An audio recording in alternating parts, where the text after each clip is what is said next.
Welcome to Set Free 24/7. My name is Robert, and I'm so glad that you're here.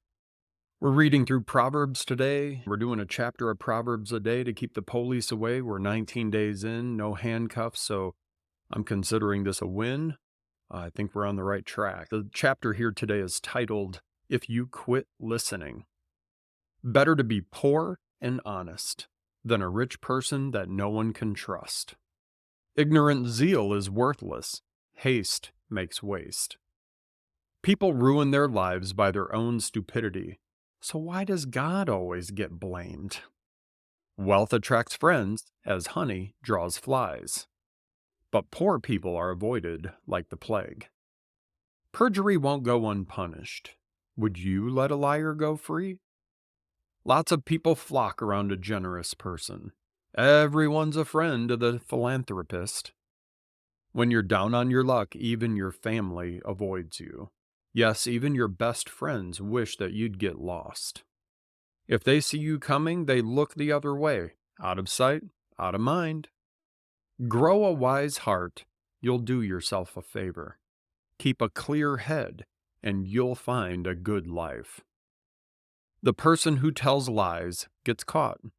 The person who spreads rumors is ruined. Blockheads shouldn't live on Easy Street any more than workers should give orders to their boss. Smart people know how to hold their tongue. Their grandeur is to forgive and forget. Mean-tempered leaders are like mad dogs. The good-natured are like fresh morning dew. A parent is worn to a frazzle by an irresponsible child. A nagging spouse is a leaky faucet. Drip, drip. I don't have a nagging spouse. My spouse is wonderful. Love you, sweetie. House and land are handed down from parents, but a congenial spouse comes straight from God. Yes, she does. Life collapses on loafers. Lazy bones go hungry. Keep the rules and keep your life.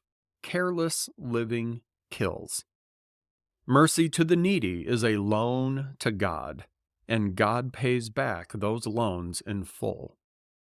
Discipline your children while you still have the chance. Indulging them destroys them. Let angry people endure the backlash of their own anger. If you try to make it better, you'll only make it worse. Take good counsel and accept correction. That's the way to live wisely and well. We humans keep brainstorming options and plans, but God's purpose prevails. It's only human to want to make a buck, but it's better to be poor than a liar. Fear of God is life itself, a full life and serene, no nasty surprises. Some people dig a fork into the pie, but are too lazy to raise it to their mouth. Punish the insolent, make an example of them. Who knows, somebody might learn a good lesson.